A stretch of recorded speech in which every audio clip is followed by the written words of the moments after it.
사순절의 절기를 우리는 지금 지내고 있습니다. 사순절의 절기를 보내면서 우린 주님의 말씀을 계속 묵상하고 있는데요. 오늘은 그 중에서 주님께서 제자를 부르시는 그 장면을 함께 묵상하고자 합니다. 주님은 세례를 받으시고 시험을 받으신 이후에 이제 본격적으로 공생의 본격 삶을 시작하셨습니다. 그런데 주님께서 그 사역의 제일 처음 그 시작을 뭘 하시냐면 제자를 부르시는 것이었어요. 모든 사역의 시작을 제자를 부르는 것으로 시작하십니다. 주님은 공생을 시작하면서 3년 반을 함께할 제자들을 찾아가서 한 사람 한 사람을 직접 부르십니다. 내가 여기 있으니 와라 하신 게 아니라 가시면서 한 사람 한 사람을 부르십니다. 나를 따라오라, 나를 따라오라. 그렇게 모인 제자들의 숫자가 모두 12이었습니다. 주님은 이 12명의 제자들과 함께 갈릴리와 예루살렘, 사마리아 등을 돌아다니면서 사역하셨습니다. 수많은 사람들이 예수님을 따랐고 주의 제자라 불리는 사람들 많이 있었지만 주님은 이 12명의 제자를 특별히 아끼셨고 따로 구분하셨습니다. 때때로 주님께서 기도할 틈을 얻기 위하여 새벽 미병하에 움직이실 때를 제외하고는 분주함을 피해 기도하실 때를 제외하고는 언제나 주님은 이 12제자와 함께 하셨습니다. 함께 먹고 함께 자고 함께 걷고 함께 사역을 해 나가셨죠. 주님의 삶에서 바라보면 제자들이 주님을 버리거나 제자들이 주님을 이해하지 못한 적은 있었어도 주님이 제자를 버리시거나 그들을 외면하신 적은 없으셨습니다. 심지어 주님은 주님을 버리신 제자들을 다시 찾아가 다시 한번 부르시기도 하셨죠. 이렇게 주님과 제자들 사이에는 정말 강한 유대감이 있었습니다. 주님은 제자를 너무나 사랑하셨고 제자들 역시 나중에는 주님을 진짜 사랑했기 때문입니다. 근데 문득 이런 질문을 하게 됩니다. 그런데 왜 주님은 그렇게까지 하셨을까? 제자들이 무엇하고 주님은 제자들 위해서 기꺼이 시간을 내시고 부르셨을까? 이 12명이 왜 제자 주님께 부름을 받았을까? 좀 더 궁극적으로 질문해보면 이런 질문입니다. 주님은 제자들을 왜 부르셨을까? 주님께 제자가 왜 필요했을까라는 질문입니다. 제자들과 함께하는 것이 주님께 어떤 유익이 있어서였을까요? 제자들과 함께하면서 주님은 제자들에게 어떤 도움을 받으셨나요? 제자들이 없으면 주님의 사역이 막혔었을까요? 아닌 것 같습니다. 주님의 제자들을 부르지 않으셨어도 주님은 주님의 사역을 감당하시는데 어떠한 어려움도 없으셨을 것 같아요. 그렇다고 제자들이 주님께 어떤 유익을 주었느냐? 그것도 아닌 것 같습니다. 오히려 주님의 사역을 방해하면 모를까. 어리석은 제자들은 주님께서 십자가를 지신다고 했을 때 그러지 마시라고 방해하기도 했고요. 자기들끼리 더 누가 나중에 주님이 이 땅의 왕이 되면 높은 자리에 앉을지 싸우기도 했고요. 주님의 마음을 몰라주기도 했고 여러 가지 그런 일들이 있었습니다. 그렇다고 해서 이 제자들이 특별한 배경이 있었냐, 능력이 있었냐, 그것도 아닌 것 같습니다. 배경이 정말 빵빵해서 금수저, 다이아 수저라서 주님이 어디 가실 때 돈이 막 펑펑 나오고 그 지역의 유지라서 영향력이 있고 아니면 정말 어떤 특별한 능력이 있어서 주님을 수행하기에 부족함이 없고 그러진 않았던 것 같습니다. 오히려 흠이 많은 사람들이었습니다. 잘 성내는 사람이었고 욕심이 많던 사람들이었습니다. 그리고 만약 주님이 사역을 하시면서 사람의 손이 필요했다면 그래서 주님께서 제자들을 세우신 거라면 주님은 그때그때 필요한 사람을 세우시면 될 일이었습니다. 오병이어 때 제자들의 사람들의 손이 필요했다면 그 중에 앞에 있는 몇 명을 불러다가 이렇게 이렇게 해라 라고 말씀하시면 되셨을 거예요. 가나 홀린잔치도 그렇지 않을까요? 굳이 제자들을 부르시고 그 종을 부르시지 않은 것처럼 그냥 그 자리에 있는 사람을 사용하신 것처럼 모든 사역 가운데 필요하다면 그냥 주님을 따르던 사람 중에 몇을 그냥 즉흥적으로 임시로 세우면 다 해결될 일입니다. 그런데 왜 굳이 주님은 이 12명을 부르시고 세우시고 가르치셨을까요? 이 번거로움을.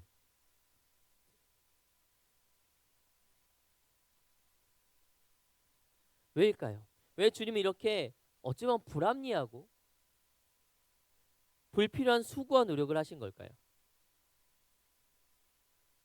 심지어 십자가의 고난 앞에서 주님을 버리기까지 할 그들을 위해서 말이죠.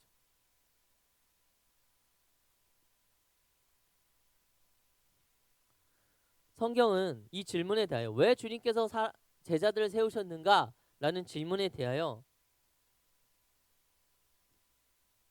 매우 명료하고 단호하게 하나의 단어를 들어 설명하고 있습니다. 이 단어 하나가 모든 것을 설명해 줍니다. 어떤 단어인지 아시나요? 혹시 알만한 사람 있습니까? 우리 다 알지만 굳이 자랑하지 않기 위해서 손을 들지 않습니다. 그렇죠? 마태복음 1장 23절 말씀입니다.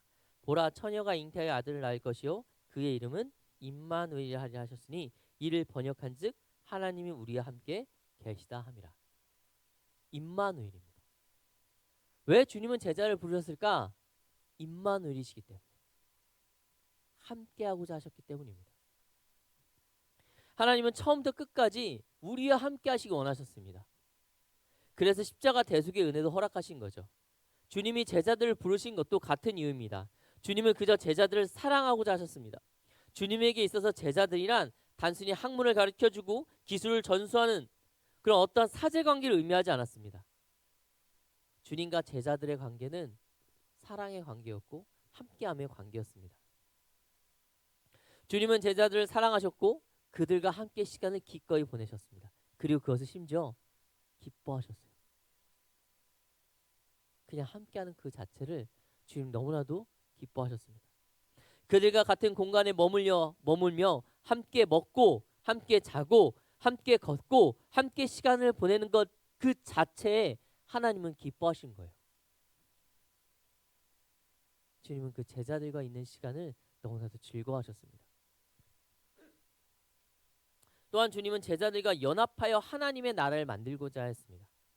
주님에게 있어서 제자들은 주님의 일을 함께 해나갈 동역자들이었던 거죠. 그들이 어떤 능력이 있어서가 아니에요. 그들이 어떤 자격이 있어서가 아닙니다. 그저 주님이 사랑하는 이들이기 때문에. 주님은 내가 사랑하는 이들과 함께 하나님의 나라를 만들고 싶다. 그래서 제자들을 부르시고 그들과 함께 하신 겁니다. 분명 주님은 홀로 온전하시기에 모든 사역을 홀로 감당하실 수 있습니다. 하지만 주님은 우리와 함께하기 위해서 임마누엘의 그 하나님은 인간과 함께하기 위해서 번거롭고 수고롭더라도 제자들을 부르시고 그 사역의 일부를 맡기십니다. 사실 이것은 이 같은 하나님의 속성은 구약에도 너무나도 잘 나와 있습니다. 여러분 왜 하나님은 노아를 불러서 방주를 만들라고 하셨을까요? 하나님이시면 방주를 만들어서 주실 수도 있지 않습니까? 아니면 어떻게 한 산을 정해서 정말 높은 산을 만들어서 노아와 그 사람들이 살 수 있게끔 하고 그 주위에 칼을 두르시면 아무도 못 오니까 그렇게 하실 수도 있죠. 왜 하나님은 노아와 함께 일하셨을까요? 노아를 통해 왜 방주를 만들려고 하셨을까요? 노아와 함께 일하고 싶으셨던 겁니다. 동역하고 싶으셨던 거예요. 뿐만 아닙니다. 모세는 어땠습니까? 하나님께서 원하신다면 출애굽을 스스로 그냥 이집트를 멸망시키고 이끌어내실 수도 있어요. 그런데 하나님은 그렇게 하지 않으세요. 모세와 아론을 통해서 일하십니다.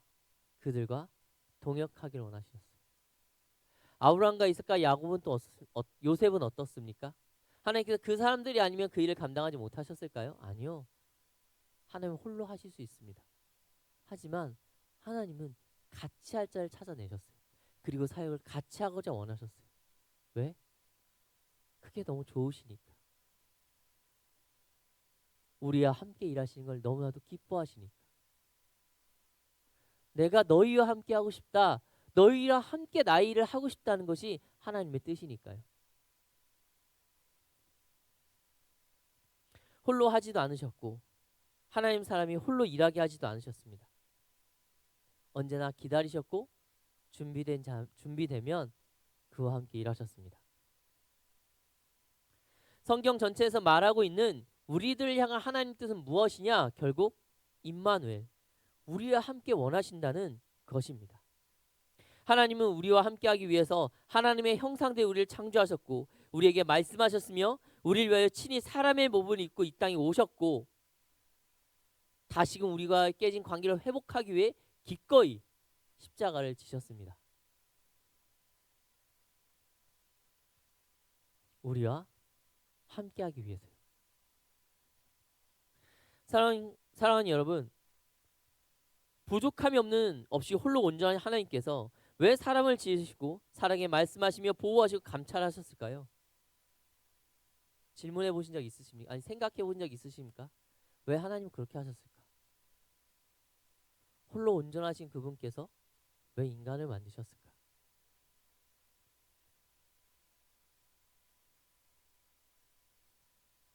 함께하기 위함입니다. 마찬가지로 주님께서 제자를 부르신 이유도 함께하기 위함이었어요.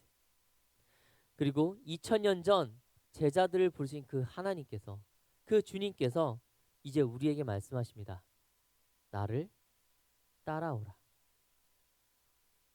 2000년 전 제자를 부르신 그 음성 그대로 지금 주님은 우리를 부르십니다. 나를 따라오라. 나와 함께 가자. 나와 함께 나의 일을 같이 하자. 나의 멍에를 매자. 너희가 내 제자니라라고 지금 우리에게 말씀하고 계세요. 여러분, 성경은 2000년 전에 쓰여진 잊혀져 버리는, 아니 이미 사장되는 죽어있는 사어가 아닙니다. 살아서 역동하는 하나님의 말씀이라 이야기합니다. 그것이 무슨 말이냐면 지금 이 말씀은 2000년 전에 있었던 글을 기록한 것뿐만 아니라 지금 우리에게 하는 하나님의 말씀으로 우리에게 다가온다는 것이에요. 베드로에게 하신 말씀, 세베대의 아들들에게 하신 말씀, 세리 마태에게 하신 그 말씀, 나를 따라오라, 그 말씀이 2000년 전에 그들에게만 하신 말씀이 아니라 지금 여러분에게 하고 있는 말씀이란 것입니다. 내 아들아, 내 딸아, 따라오라. 나의 제자가 되어라. 나와 함께 하자. 내가 너희와 함께하기 위하여 이 땅에 내려왔으니 나와 함께 나의 일을 같이 하자라고 말씀하고 계신 겁니다.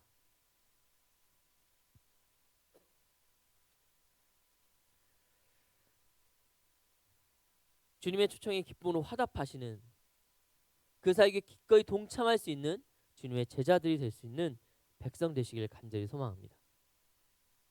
심지어 이 부르심은 우리의 어떤 능력을 보고 부르신 것이 아닙니다. 우리의 배경을 보고 부르신 것도 아니에요. 하나님께 우리가 어떠한 득이 되기 위해서 무엇이 있어야겠습니까? 우리가 무엇을 가져 과연 그 전능하신 분에게 유익이 될까요? 아니 사람이 무엇을 가진들 그 하나님께 유익이 되는 삶이 있겠습니까? 돈이 아무리 많다 한들 세상을 창조하신 그분 앞에 재물을 자랑할 수 있을까요? 어떠한 내가 능력과 출중한 어떤 능력들이 있다고 한들 그 모든 것의 원천 되신 하나님 옆에 우리가 감히 내가 이런 걸 잘합니다라고 이야기할 수 있을까요? 세상의 모든 법칙을 만드시고 그걸 운행하시는 그 신실하신 하나님 앞에 내가 지혜를 자랑할 수 있을까요? 가장 지혜였던 솔로몬마저 이야기합니다. 헛되고 헛되니 헛되고 헛되도다라고 이야기합니다. 그 하나님께서 우리를 부르신 거예요. 우리의 능력을 보고 부르신 게 아닙니다. 우리의 위치와 우리의 어떤 겉모습을 보고 부르신 것도 아니에요. 우리 내면에 아름다움이 있어서 부르신 것도 아닙니다.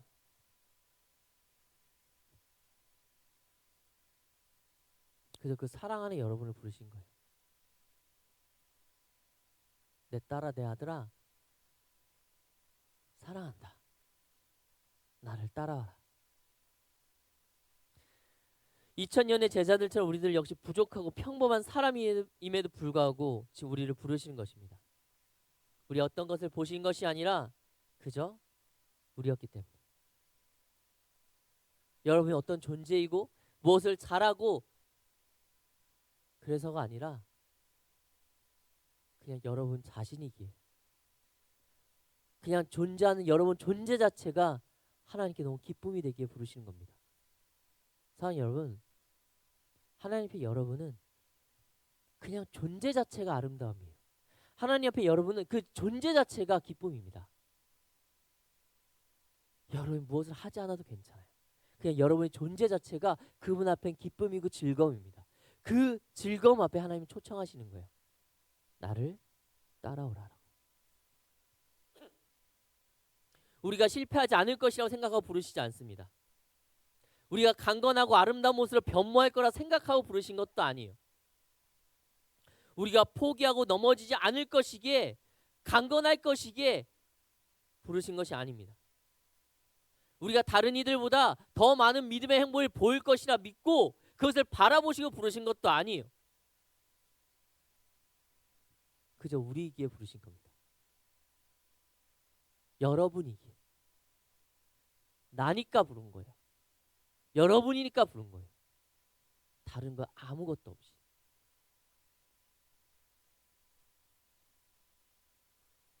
그 부르심에 응답할 수 있는 백성 되시기를 간절히 소망합니다. 그러면 그렇게 부르심을 받은 제자들은 어떻게 되었나요? 주님과 동역했습니다. 주님의 부르심에 응한 주님의 제자들은 주님과 함께 하나님의 일을 감당해냈습니다. 비록 때로는 넘어지고 실패하기도 하였죠.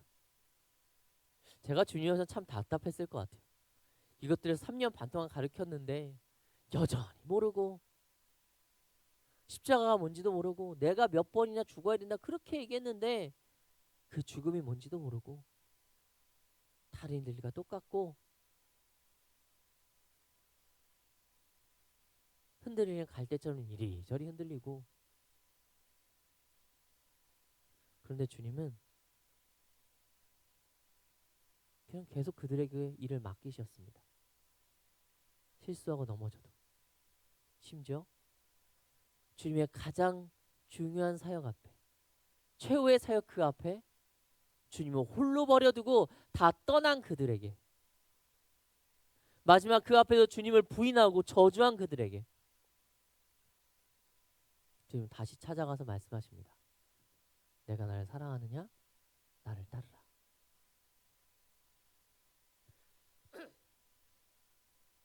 이들에게 주님은 계속해서 그들의 실패와 무너짐과 연약함에도 불구하고 권능을 주셨고 함께하게 하셨습니다. 놀라운 것은 이들이 비록 넘어지긴 했어도 주님을 의지했을 때, 주님 말씀에 동행했을 때 세상이 경험할 수 없는 경험들을 하게 된다는 것이죠. 하나님의 일하심을 목격했고 기적의 현장에 이들이 그 자리에 있을 수 있게 되었습니다.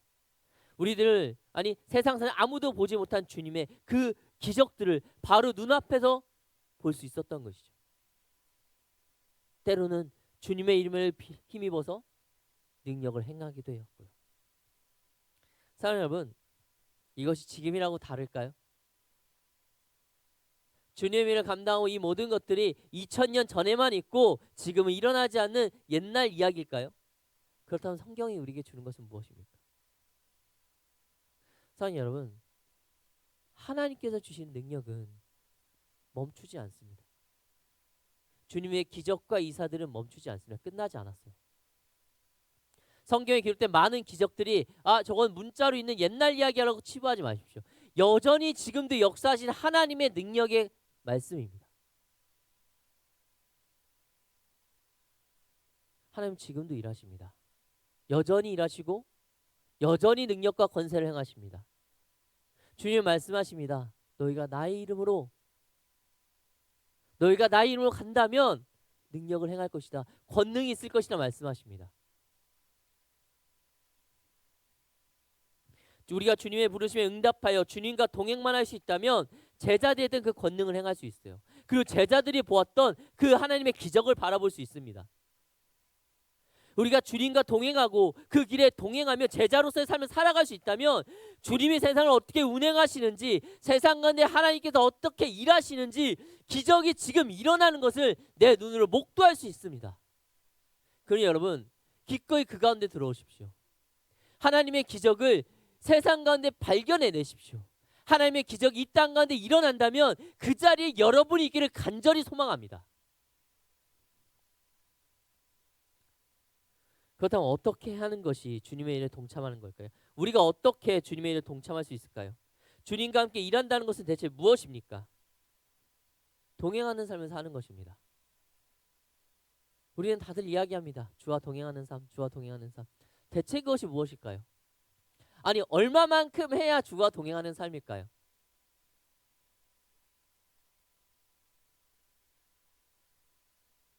우리는 찬송도 참 많이 합니다. 주님 한 분만으로 만족한다 그러고 한 걸음 한 걸음 주와 간다고도 합니다. 주와 같이 길 가는 것 기쁘다고도 이야기합니다. 정말 많은 주와 동행에 관한 동행에 관한 많은 찬양들이 있습니다. 그럼 묻겠습니다. 동행함이란 무엇입니까?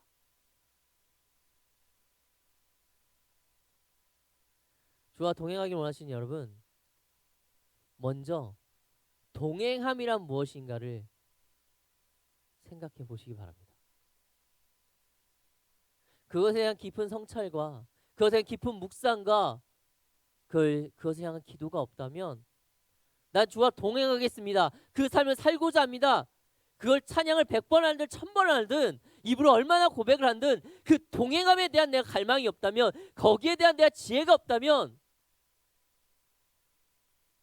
안타깝지만 동행은 아닐 수도 있습니다.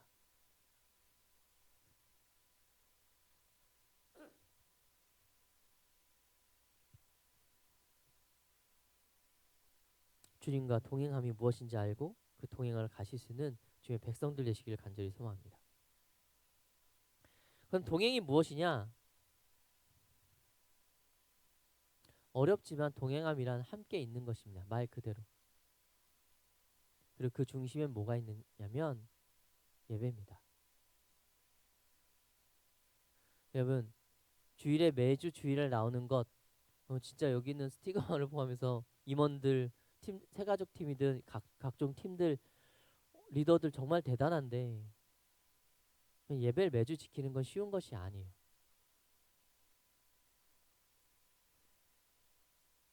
자, 여러분, 작년 한 해 예배를 한 번도 빠지지 않으셨던 분 있으십니까?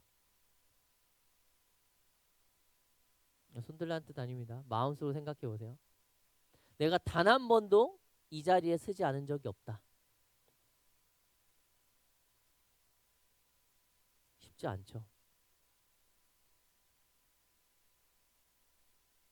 어렵습니다. 동행함이란요. 가장 처음은 꾸준함입니다.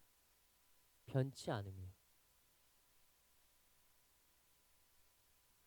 주님과 동행하는데 제일 첫 번째는 그것입니다.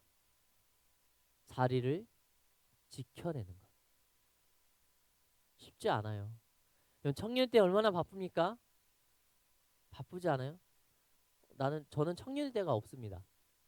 참 아쉽게도 제가 청년부를 딱 3년 해봤거든요. 3년 하고 사역을 해갖고 청년의 때가 없어요. 근데 청년 때 참 바쁘지 않습니까? 스펙도 쌓아야 되고요. 학교 공부도 해야 되고요. 학교 공부로 끝나지 않죠, 요즘에는. 간간히 자원봉사도 해야 되고 뭐 스펙도 만들어야 되고 미래도 봐야 되고요. 그걸로 끝나지도 않아요. 취업 준비하는 게 쉽습니까? 회사마다 또 이게 달라요. 원하는 게. 회사마다 다 다르고요. 직장마다 다 다르고 업무마다 또 다릅니다. 원하는 것들이. 취업하면 끝납니까? 여기 직장인들 취업하면 뭐 이게 인생이 좀 편합니까? 더 바쁘지 않아요? 가끔 야근도 하고요. 원치 않는데 갑자기 근무를 할 때도 있고 갑자기 이벤트들이 막 생겨납니다. 내 삶도 그렇게 힘든데 거기서 끝나지. 나도 인간관계를 맺어야 되잖아요. 결혼식은 또 되게 많아지죠. 얘가 결혼한데 결혼 못할 것 같은데 결혼해네. 결혼도 하고요. 경조사도 챙겨야 되고 가족들끼리 모임도 있습니다. 청년의 때가 저는 결코 여유로운 삶을 살아내는 것 같지는 않아요.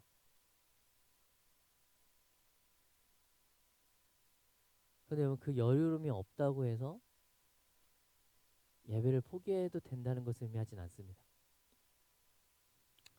주와 동행한다는 그 첫 번째는 예배입니다. 예배를 지켜내는 거예요. 자리를 지키는 것. 저는 여기서 설교를 하다 보면 여러분 누가 졸고 있고 누가 핸드폰을 하고 있고 누가 게임하고 있는지 다 봅니다. 이렇게 하고 있으면 핸드폰을 하는 거고요. 이렇게 잡고 있으면 게임을 하는 거예요. 앞에 다 보입니다, 여러분. 그런데 그렇게 앉아있는 지체들이 너무 이뻐요. 예배 시작하면서부터 자고 있어도 이쁩니다. 내 설교를 한마디도 안 듣는 게 분명해도 이뻐요. 왠지 알아요? 이 자리에 왔기 때문에. 편하게 집에서 안 자고 여기서 자잖아요. 집에서 누워서 게임할 수 있는데 여기서 게임하잖아요. 그 수고로움이 있기 때문에 이들이 귀해 보입니다. 여러분, 예배를 지켜내세요. 그게 동행하는 처음입니다.